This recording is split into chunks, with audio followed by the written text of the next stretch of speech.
back to you. Lee. It's all right. Oh, careful. Okay. Actually, Lee, I think you should come up here because I just want to begin this by chatting to you a little bit because we've had a bit of a history of the building, but we sort of stopped short a little bit of the present day. So it'd be quite nice to just get a sense of the gate as it is at the moment and its sort of history and things. So maybe I could just kick off by saying, is it true there was this naked person running around the cinema at all? Is it true? That's the first time I've heard of it. It does happen. I've only been here... Frequently. I've been here 12 months. Luckily, you guys are all very well behaved, so I haven't had to deal with anything like that. I have been in cinema for about 6 years with a number of independents throughout London, and there have been stories of people doing things similar, if not slightly worse than what that was. But yeah. So it was quite tame, but maybe things were happening. Yeah, quite tame. Okay, thanks very much. And perhaps tell us a little bit about what is the Gate Picture House currently at the moment? Was it part of the chain? What's the ethos it's behind the Gate in its present form is part of the Picture House chain. They were also bought out just over a year ago by Cineworld. There hasn't been any dramatic changes so far.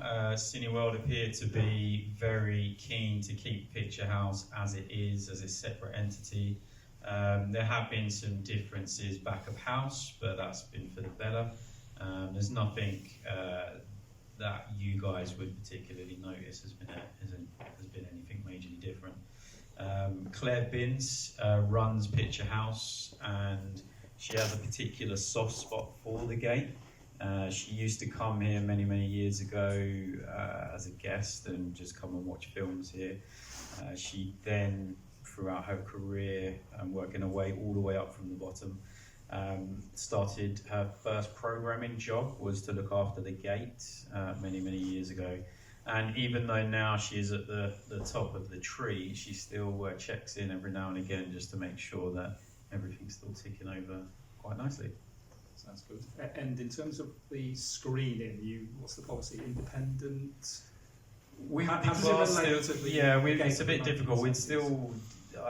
We are still classed as an independent, but technically we are practically a chain right now. There's 26 cinemas in Picture House, and it is growing. It's going to be another 3 or 4 over the coming year to 18 months. There's going to be a new one actually just down the road in Fulham Broadway, which could be interesting because it's super close to us, so I'm not entirely sure how that's going to impact us here, but we have quite a loyal following, and I can't imagine it's going to do too much damage. Sure. I'd like to thank you for hosting our event and connecting that with Jonathan in terms of sort of getting the Portobello Film Festival tied into the Gates, and obviously this whole event is to celebrate that sort of history of the borough and its sort of rich culture here. So I'd like to just ask Dylan to say a few words perhaps about your memories of the Gates from the 70s. You obviously were very young in the 1970s, but... Is this on?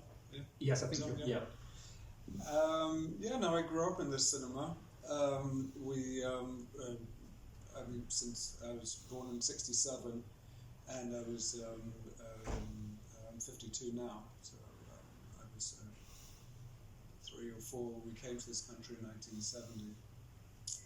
And I spent my entire childhood, adolescence, and into my 20s in the cinema, watching late night films, screenings for critics like Nigel Andrew talked about, that frequently we would have special screenings on Sunday mornings or at any time when the cinema wasn't open to screen potential films or films that friends of my parents wanted to show to them.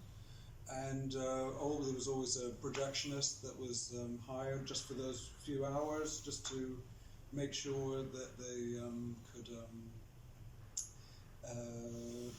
could screen the film for friends or birthdays for at every level. The cinema was used constantly throughout the day, throughout the week, all year round. And of course there were late night films from 11 o'clock till 2, 3 o'clock in the morning, every single night of the week. And so I did not grow up in a conventional family. So of course I lived around the corner, secondary school was around the corner.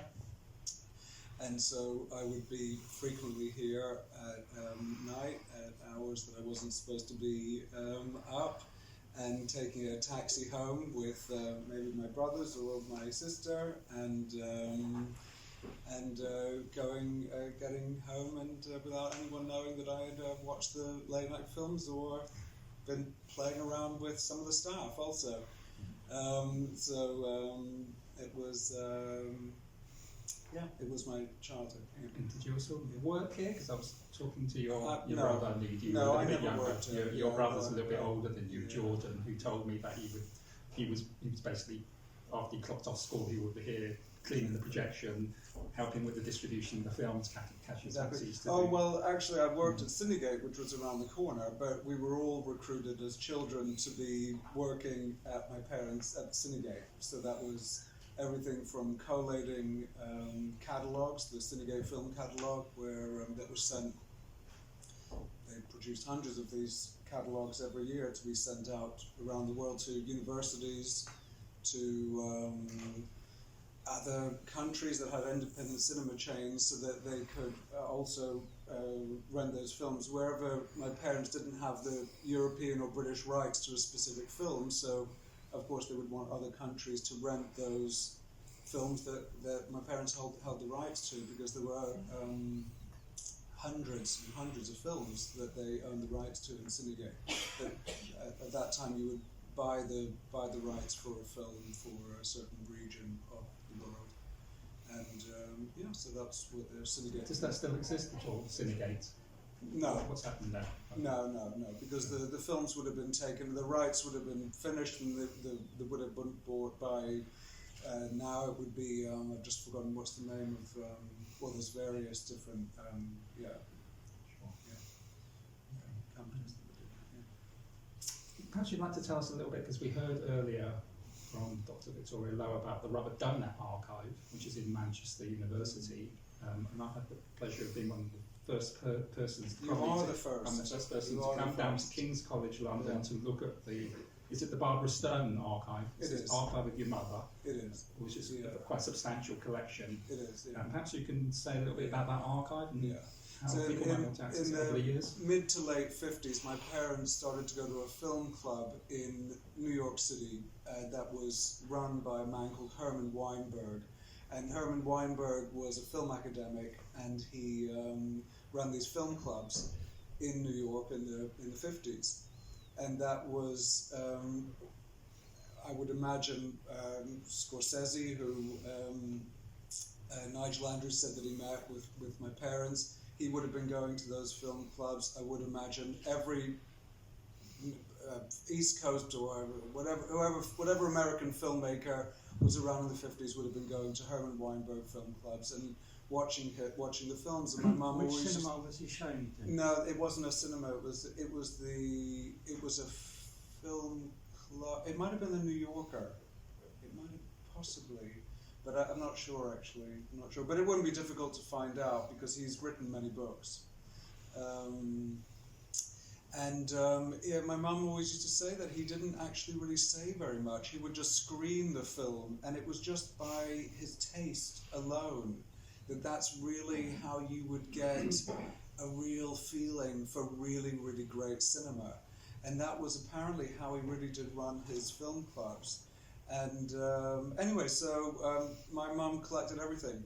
Books, paperwork, letters, documents, absolutely everything you can think of, all the films that they produced all through the 60s and into the 70s, all the paperwork, every single thing that you can possibly, anything connected to independent film production, she saved on their films. That would be everything from the subtitles that were made if it was distributed in France, or the editing paperwork, everything you can imagine. Anyway, so King's College London, the head of film at King's College is a man called Mark Shield, and he interviewed my mum because he was doing a 1968 week-long a series of films at the BFI, and he wanted to show some of my parents' documentaries with the documentary film organisation. It was really a cooperative that they helped found in the early 60s, and called Newsreel. And he was showing some of their films, and he interviewed her because he wanted her to be part of the panel. Unfortunately, she died before, that was in June last year. But anyway, so when he found out that she had this massive archive from the mid-50s all the way up until last year, he asked the head of the archive in the library to get in touch with us, and they spent 3 days looking through everything. And they said actually on the end of the first day that we want this archive, and it's every posters, programs. It's an amazing archive of radical film, art film, political activism. And it's that's what the archive consists of, and some really a lot of photography, posters, books. So they've taken away, it's a large group of boxes. I was there just meeting the head of the archive one day because I had a few books that they'd forgotten, and his assistant said, "Oh, what's your name?" And I said, "Oh, my mum, Dylan Stone, it's my mum's archiving to it." And she said, "Oh God, that's a big archive." So that was a really nice thing to hear. And so it's I would imagine the next year or so it will all be catalogued and ready to look at. And Constantine was the first person to look for stuff. In fact, he took out that first still that was the front of a catalogue, or the inside pages of a catalogue. Yes. Yeah. Thank you very much, Dylan. Yeah. So I can just ask, I will ask the audience to ask some questions, sure, but I'll just quickly whiz through and ask Adam, perhaps if you'd like to explain a little bit about how you connected between New York and North Kensington, because obviously you made this film in New York. I didn't really know you at that time, like you made this film, but I know you for your photography work in North Kensington, not your Pink Floyd, which you're internationally known for sort of documenting the first Pink Floyd concerts, but actually really liked, and I think I may have reunited you with some of your lost photographs of North Kensington, the place spaces that you captured in the late 60s and 70s around the Westway, and perhaps you'd like to tell the audience a little bit about how the Westway, how you sort of became an activist in the area via your art. And that's a long story. Okay, sorry. Just briefly, I was living in this area in 1960-62, and before I said that, I applied for a job here in 1957 as a projectionist. I wouldn't like to say how old I am, but anyway, I did, and it didn't fit in with what I was doing, so I said no. Right, 1960 to 62, I lived in this neighbourhood, and then I went to New York for 4 years, and I worked as an economist and then as a photographer. I just took it up suddenly, and then came back to London and photographed Velvet Underground's first performances and several other performances that they did in New York for Andy Warhol. And but the first pictures were before Andy Warhol got involved with them. We came back to London, and I was living in this area, and they were about to start building Westway, and I got very involved in proposing a scheme for an adventure playground in the first bit, under the first bit in Acklam Road, and then later we increased the area we were trying to get to 23 acres, which became what's Westway now, and was finally accepted. It took 3 years of continuous work to get them to accept it. That was a bit community activism locally. Filming, I was a photographer in New York part of the time, and I came back, and then we ran playgrounds under the motorway before it was finished, and in other places too. and those are the photographs you were talking about. And I think I'm going to try and get an exhibition of them because there's some nice pictures. All my negatives are destroyed because they were at a lab, and I went away for a while, and when I came back they were gone bankrupt, and the lab, and they just chucked all my 15 years of work onto the street and or junked it. So I need to. Constantine found some of my pictures of the kids playing, which are my best pictures of all, I think, by a long way. I love them. And then I also was photographing Pink Floyd at UFO and Roundhouse. So I think that's probably enough.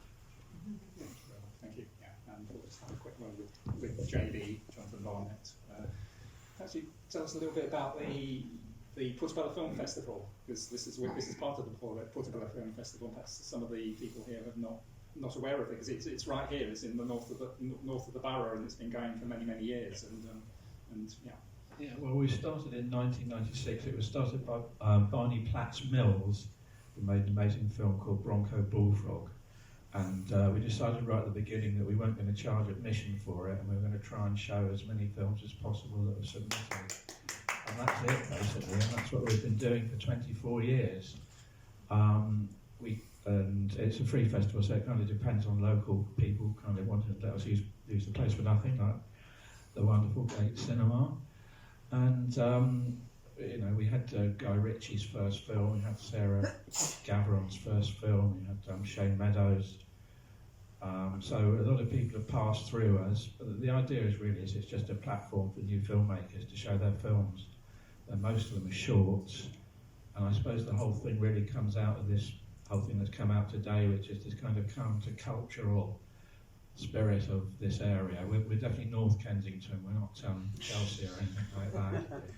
And it's amazing what has come out of this area. Pink Floyd, The Clash, Michael Horowitz. It's a lot of the greatest art in this country has come from around here, and it's all come from a kind of countercultural perspective, and hopefully that's the perspective that the festival presents. Thank you very much, JB. I'd like to invite any questions from the audience. It could be anything that you've seen in the film programme. We obviously have got a panel here who can perhaps answer any of your questions. So is anybody who'd like to, or perhaps share your memories or experiences of this cinema? If we have any people who've been here a while and would like to Can I ask a question? Yes, mate, yeah. Can you tell me how you can still run a free film festival, and how tight it is and how hard it is to get funded?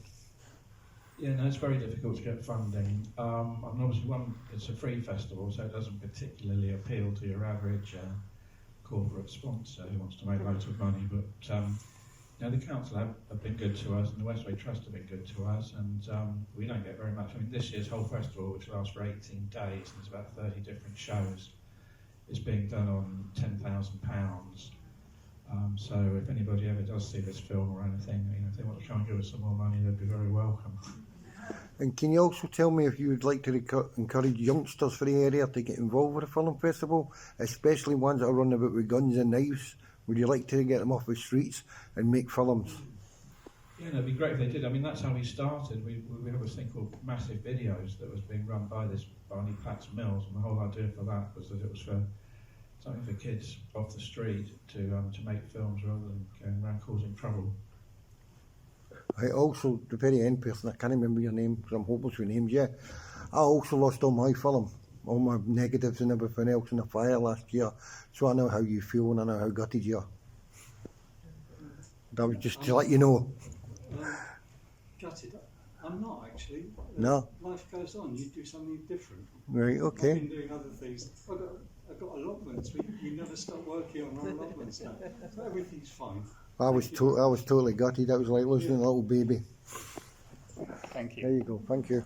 Is there anybody else who'd like to ask a question or share any experiences of the cinema or? Anybody else, please just put your hand up. Oh, yeah.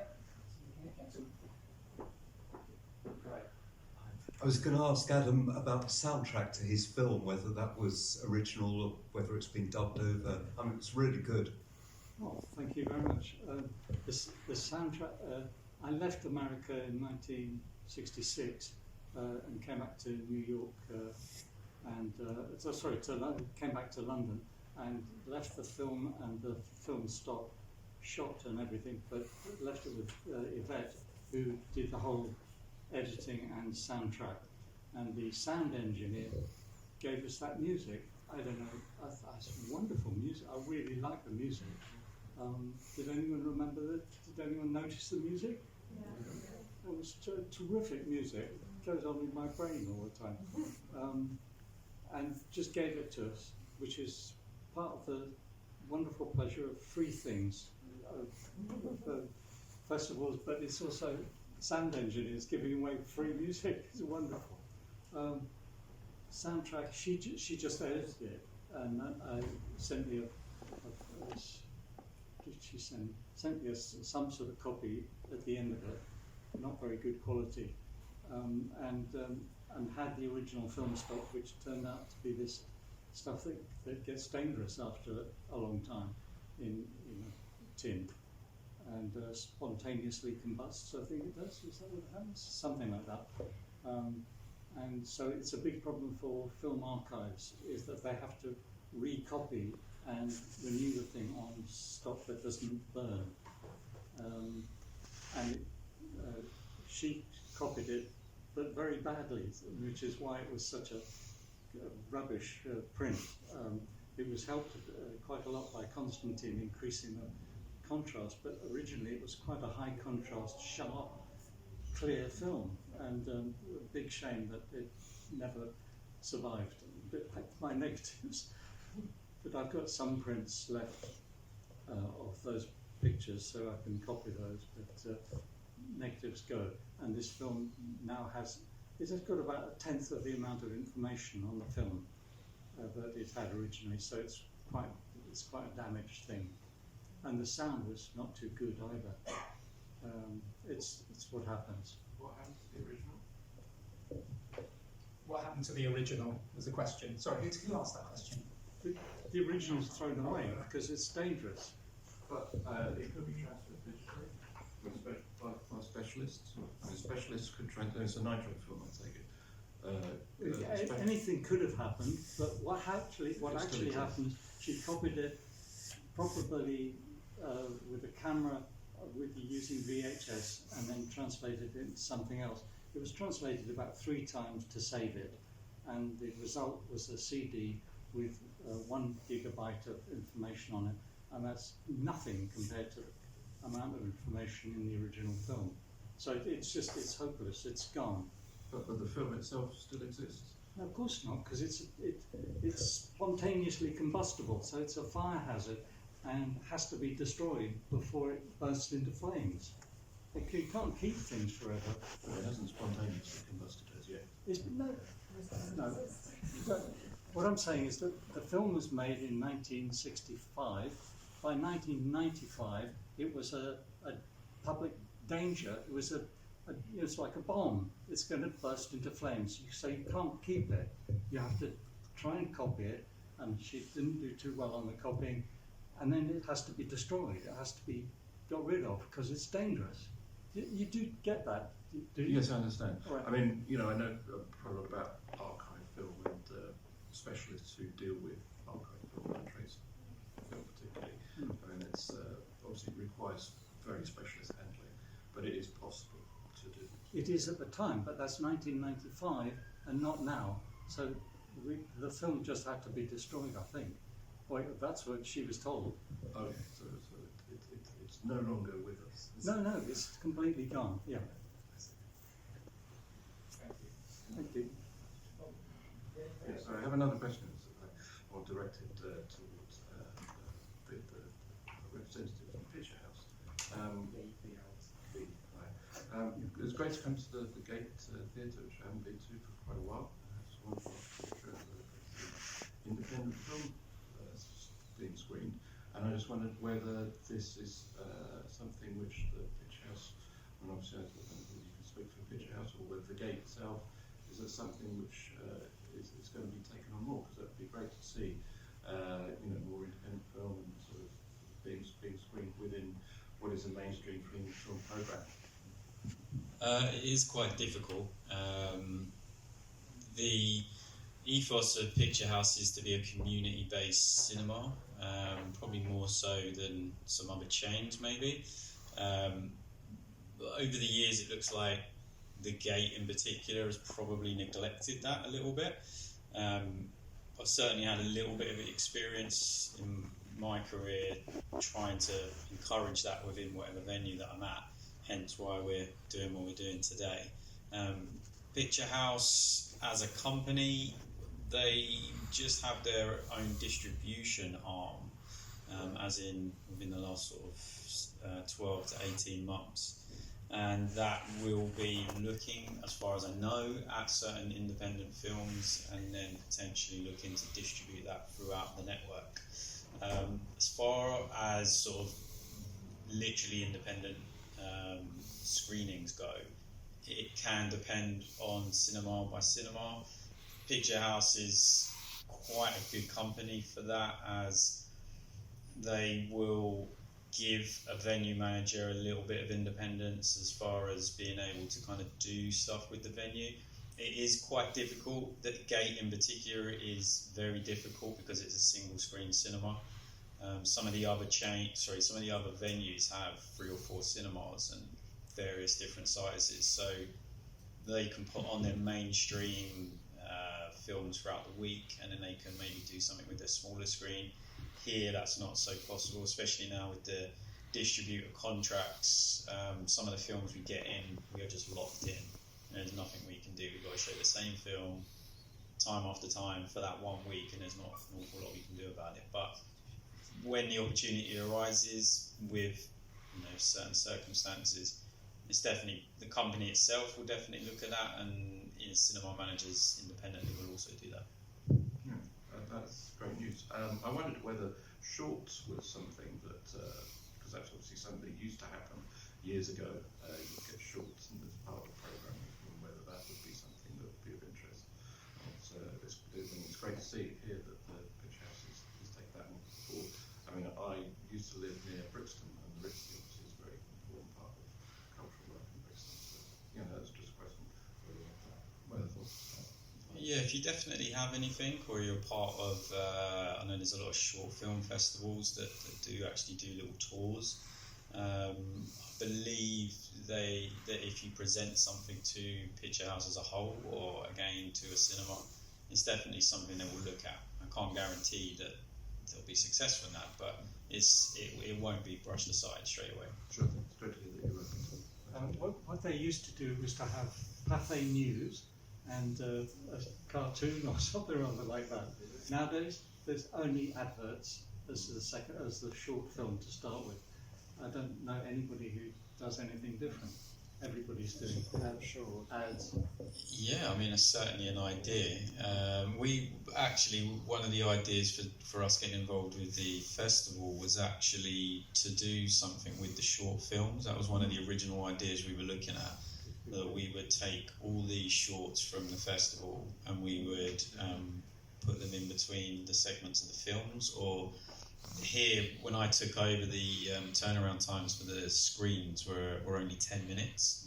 I've actually tripled that to half an hour just to make the flow of people coming in and out of the screen a lot better. But there's certainly potential there before our main programmes to do stuff like that. Obviously, that needs to go through about 10 people higher up the food chain than me before we did anything like that. But it's certainly a possibility that we were certainly looking at for this. Good. That's great, thank you. Were there any other questions anybody would like to ask? Might be a time for us to conclude our programme, I think. Yeah. Thanks very much, everybody. Thank you very much for